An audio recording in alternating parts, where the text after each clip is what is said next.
สสะนะโมตัสสะภะคะวะโตอะระหะโต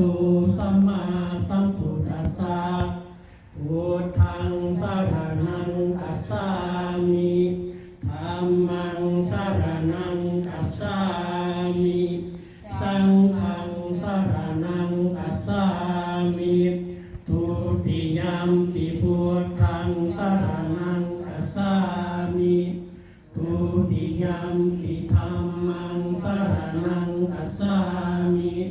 ทุติยัมปิสังฆังสรณังคัจฉามิตาปิสุทธินังวัตเมธานังอาสาวะขายาวหังนิพพานะ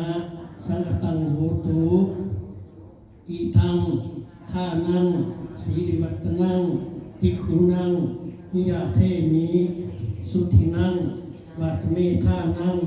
อาสาวะขายาวหังนิพพานะสังฆตังโหตุสัพพิติโยวิวัสสันตุสัพพะโรโควินาศสันตุมาเตภวันนันตรายโยสุขิติกาวันนี้หลังจากเพิ่นไหว้พระหับศีลแล้วก็ถวายเพลเนาะครูบาอาจารย์เฮาก็จะได้สันเพลเนาะมื้อนี้สิพามาเบิ่งอาหารอยู่ต่างประเทศเนาะสหรัฐอเมริกาคนลาวอยู่อเมริกาจะมีอาหารขึ้นอะไรเนาะว่าเพิ่นอยู่เพิ่นสันเพิ่นกินอะไรเนาะอันนี้เป็นอาหารคล้ายๆกับเมืองลาวเฮาเลยเนาะมันจะมีพวกตำบักหุ่งมีปิ้งปลามีข้าวเหนียวมีข้าวเจ้าก็มีเนาะแล้วก็มีพิเศษก็แม่นแกงหน่อไม้แล้วก็มีแกงเห็ดอีกเนาะเห็ดเอิ้นว่าแม่นหยังเห็ดเพิ่งเนาะเห็ดเพิ่งอันนี้อาจารย์เสียงอรุณเนาะเพิ่นมาแต่ฝรั่งมันเป็นอะไรแซ่บอยู่บ่ เพิ่นว่าแซ่บอยู่ว่าซั่นต่อไปญาติโยมเพิ่นก็อารัธนาเนาะสาวัดว่าอารามพุทธวิหารเพื่อให้เจริญรุ่งเรืองพวกข้าพเจ้าเจ้าเอวิตันมดทุกคนพร้อมด้วยเฒ่าแก่ญาติโยมขอนมัสการต้อนรับพระอาจารย์ทั้งสองด้วยกันเถิดสาธุสาธุสวัสดี FC ทุกท่านเนาะมื้อนี้สิพาท่านผู้ชมแล้วก็ FC ทุกท่านมาเบิ่งบรรยากาศอยู่ประเทศสหรัฐอเมริกาเนาะหากเดินทางมาฮอดวันที่25เนาะวันที่25มาฮอด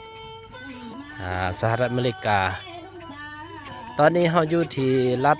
อลาบามาเมืองเออร์วิงตันประเทศสหรัฐอเมริกาเนาะอันนี้มันบรรยากาศอยู่ที่เดินวัดหรือว่าอยู่วัดลาวพุทธวิหารเนาะทางหน้านี่ก็เป็นประตูโค้งเด้อสิพาท่านผู้ชมไปเบิ่งแล้วก็ตอนนี้เฮากำลังกะเกียมงานบุญปีใหม่ลาวเนาะเดี๋ยวสิพาท่านผู้ชมไปเบิ่งปลายปีใหม่ที่ติดโปสเตอร์อยู่ทางหน้าวัดเฮานี่ล่ะเนาะแม่นเดินวัดเนาะกว้างมาเบิ่งนำสหรัฐอเมริกาจะมีเดินวัดที่ค่อนข้างจะกว้างเนาะทุกวัดเนาะพูดไปทางพูดแล้วพวกแม่ประมาณ 7-8 เฮกตาร์พุ่นแหละเนาะไปทางพูดแล้วก็มาทางนี้อีกเดินวัดอยู่ทางนี้เป็นเพื่อนของคนลาวเฮานี่แหละเนาะเพื่อนประชาชนลาวแล้วก็มีต้นไม้ไผ่อยู่บริเวณวัดเฮาแล้วก็นี่ทางเข้าวัดเด้อทางเข้าวัดเนาะมีทุ่งกำลังประดับใส่ทุ่งเพราะว่าเฮาจะได้จัดงานบุญปีใหม่ลาววันที่3วันที่4เนาะวันเสาร์วันอาทิตย์หน้านี่แหละเนาะปีใหม่ลาวอยู่ที่ประเทศสหรัฐอเมริกาเนาะรายละเอียดก็มาเบิ่งนำกันอีกเทื่อนึงเนาะในมือบุญสิถ่ายมาเบิ่งบรรยากาศว่าคนหลายส่ำใดเนาะปกติอยู่อเมริกานี่บุญปีใหม่นี่คนหลายนะ เป็นอะไรเฮากับมาเบิ่งนำกันอีกเทื่อหนึงเนาะแต่ว่ามาเบิ่งคลิปนี้ก่อนเนาะเพื่อมาชมบรรยากาศในตอนทึมอิฐเนาะว่าการกะเกียมงานของเฮาเป็นอะไรเนาะอันนี้มันบริเวณหน้าวัดเลยแล้วก็มีนี่วัดลาวพุทธวิหารเนาะเมือง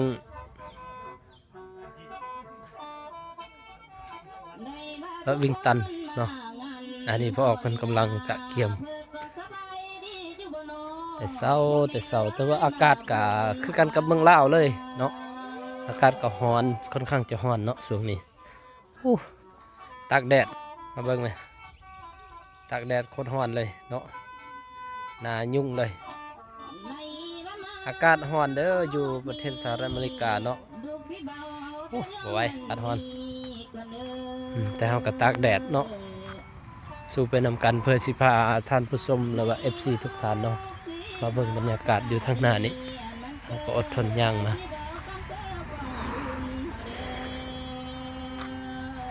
สบายดีพอกจันสาธุอยู่ดีมีแหงเจริญพรตอนเช้าโอ้ทุ่งขาดเนาะมันไม่ขายเขาจะมัดบุดีโอ้แม่นบ่คือว่ามันขาดบ่แม่นเลย มันเป็นฝอยนี่เนาะมันจะขาดเนาะโอ้ยเนื้อบ่กุ้งจักเทื่อนี่เฮ็ดแล้วก็แล้วกุ้งไทยแท้แม่นบ่อันนี้ป้ายปีใหม่เด้อสวัสดีปีใหม่ลาวแฮปปี้ลาวนิวเยียร์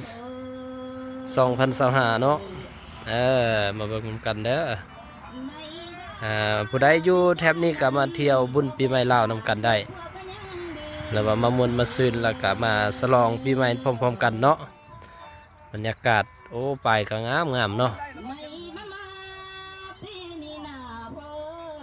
ปลายปีใหม่ละงาม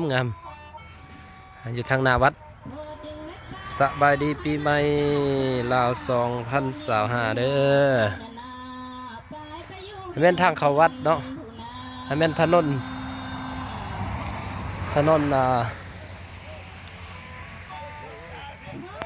เขาใส่ซื้อถนนเจ้าของวัดเลยเนาะเจ้าของอันถวายดินวัดเลยเนาะเห็นบ่วีน่ามันเจ้าของดินที่ถวายเอามาเป็นดินวัดเนาะวีน่า8035วีน่าเอเวนิวเอวิงตันอลาบามาสเตท36544เนาะมาเสิร์ชในแผนที่ได้เนาะอยู่แถบเป็นถนนอวินาเลยเนาะเขาใส่ชื่อเจ้าของถนนเลยคักไว้อเมริกานี่คักอย่างหนึ่งแล้วว่าบรรยากาศถนนเนาะค่อนข้างจะอยู่แบบบริเวณในเมืองตัวเมืองแท้เนาะรถก็ส่วนกันไปส่วนกันมาอยู่แถบนี้เนาะแล้วก็เฮือนประชาชนทางนั้นเนาะเฮือนของฝรั่งได้นี่เนี่ยบรรยากาศโอ้ซุ่มเย็นดีมีต้นไม้หลายๆเนาะอเมริกาโอ้ต้นไม้นี่สุดยอดเลยอยู่อเมริกานะต้นไม้งามขนาดอันนี้มันกะเกี่ยมงานเนาะที่ญาติโยมเฮาทั้งหลายแล้วว่าอยู่ต่างรัฐต่างเมืองต่างถิ่นที่อยู่อเมริกาเนาะอยู่โดยเฉพาะก็แม่นแถบรัฐอลาบามาเฮานี่แหละเนาะก็เจริญพรได้เด้อมาร่วมงานในบุญปีใหม่เนาะหรือว่าสงกรานต์ปีใหม่ลาวที่จะมาถึงนี่เนาะวันเสาร์วันอาทิตย์นี่แหละเนาะเพิ่นจัดอยู่2 มื้อเพิ่นบ่ประมาณนั้นเนาะอันนี้ฮักก็เดินทางมาแต่ประเทศออสเตรเลียเนาะ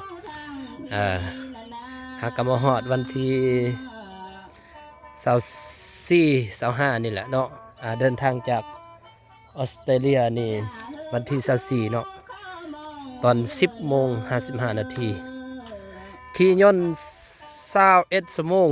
เนาะใกล้เติบเพื่อสิฮอดสหรัฐอเมริกาก็ดีเนาะเพื่อสิฮอดสถานที่นี้แล้วก็มาขี่รถอีกจาก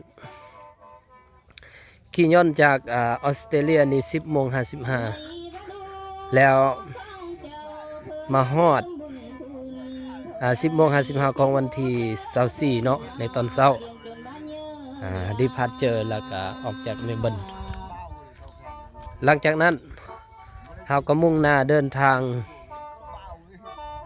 สู่สหรัฐอเมริกาไปลงอยู่ที่สนามบินซานฟรานซิสโกใช้เวลาในการเดินทาง14 ชั่วโมง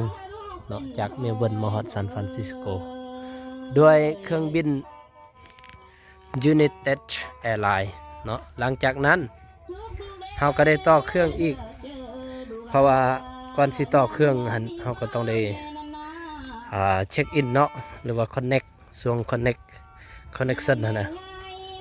จากซานฟรานซิสโกรัฐแคลิฟอร์เนียแล้วเราเดินทางมาสู่รัฐอลาบามาอยู่แถบแต่ว่าเราไม่ได้ลงรัฐอลาบามาโดยตรงเนาะเราไปลงอยู่ที่นิวออร์ลีนเนาะสนามบินนิวออร์ลีนแอร์พอร์ตลุยเซียนาเนาะรัฐลุยเซียนาอยู่แถบฟลอริดาหลังจากนั้นเขาบินจากซานฟรานซิสโกเป็นใช้เวลา4 ชั่วโมงเนาะในช่วงเวลาต่อเครื่องอีก3 ชั่วโมงรวมๆกับ28 ชั่วโมง21 ชั่วโมงเนาะในการเดินทางของเราพอดีมาฮอดนิวออร์ลีน5 โมง 5 นาทีหลังจากนั้นเราก็เดินทางต่ออันนี้มันต้นไผ่เนาะมีต้นมักจ้องได้บริเวณเดินวัดมีคล้ายๆกับสนามเดินกีฬาเลยมีฮอดเดินกีฬาเนาะมีประตูก็สามารถมาเล่นกีฬาได้มักจ้องเจ้าหน่อยก็มากอะไรนี่นะเห็นบ่มักจ้องยังน้อยมากแล้วไก่สิมากแล้วเดือน7 เดือน8นี่ก็สุกแล้วได้นี่โอ้มีกบมักจ้องเว้ยยังบ่สุดเนาะอันการเดินทางของเฮาหมายความว่ามาสนามบินนิวออร์ลีนนะรัฐลุยเซียนาแล้วเฮามาต่อจากหันได้ขี่รถมา2 ชั่วโมงสหรัฐอเมริกานี่บ่แม่นไกลธรรมดาเลยเนาะแล่นรถก็แล่น180 หลายกิโลอยู่เกือบ200เกือบ100 ปลายกิโลเพิ่นบ่เกือบ200พุ่นล่ะเนาะมาฮอดวัดนี่10 โมงเพราะว่ารถติดรถหลายอยู่เมืองนิวออร์ลีนนี่มันเป็นบ่อนเขาตั้งนาซาเนาะนาซา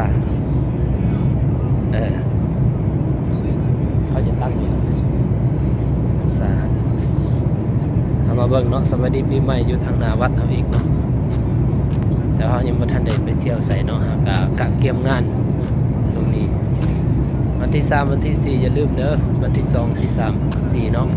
มาลิ้นปีใหม่นำกันเด้อมาเที่ยวสงกรานต์ปีใหม่ลาวอยู่วัดลาวพุทธวิหารสหรัฐอเมริกาเนาะร่วมบุญเพิ่นเนาะเพิ่นนิมนต์มาก่อนบางเทื่ออาจจะได้กลับลาวกะยังบ่แน่เนาะเพราะว่าช่วงนี้วีซ่าก็หมดแล้วอยู่ประเทศออสเตรเลียก็ได้เนาะวีซ่ามัน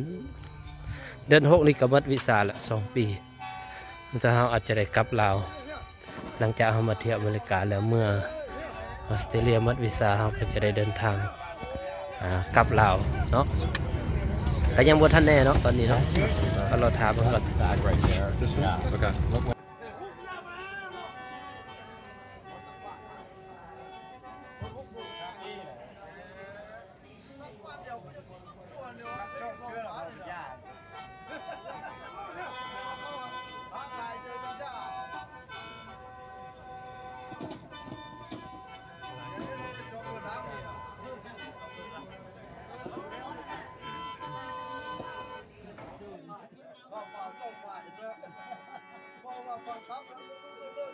โอ้น้อ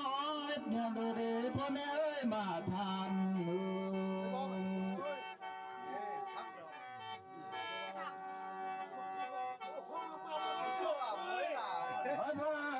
เดียว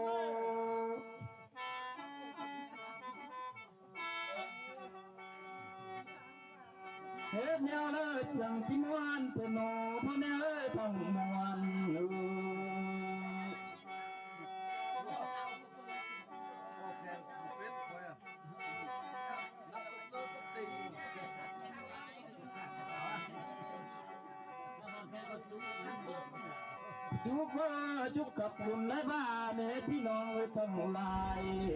ตอนนี้สิพามาเบิ่งแม่ออกเพิ่นกำลังแกงหน่อไม้เนาะอยู่สหรัฐอเมริกามาเบิ่งแกงหน่อไม้นำกันเด้อว่าสิเป็นจังไดเนาะสิแซ่บอยู่บ่เนาะว่าซั่นเนาะโอ้ใส่เครื่องปรุงหลายอย่างอยู่คือกันกับนอกคมเลยเนาะสไตล์นอกคมเลยนอนี่ก็บ่ฮู้ชื่อมันไม่ออกเพิ่นก็มาแต่งอยู่แต่งกินเนาะอยู่ห้องครัวพี่ล่ะเนาะเพื่อมาถวายเพลแล้วก็สั้นเพลแล้วก็เฮ็ดเวียกอยู่วัดเอาเกี่ยมปีใหม่นั่นล่ะเนาะทางญาติโยมเพิ่นมาแต่งกินเด้ออาหารลาวนี่แหละเนาะมาแต่งกินอาหารแบบลาวๆนี่สิเป็นจังไดแล้วก็มาชิมรสชาตินำกันลองเบิ่งเนาะสิแซ่บหรือบ่แต่ว่าจะได้สันเพลนำกันเนาะมาเบิ่งอาหารเพลนเนาะโอ้ถือว่าแซ่บละสุดยอดเลยเนาะหลังจากจะได้สันเพลนแล้ววันนี้เนาะอาหารก็แซ่บได้มากินข้าวนำกันเด้ออยู่สหรัฐอเมริกาเนาะมีปิ้งปลามีแกงหน่อไม้มีตำบักหุ่งมีอาหารลาวครบหมดทุกอย่างเนาะอยู่ประเทศสหรัฐอเมริกาเฮาเอามาเบิ่งมาชมกดไลค์กดแชร์กดติดตามเด้อเป็นกำลังใจเนาะขอบใจทุกท่านที่มาชมเนาะ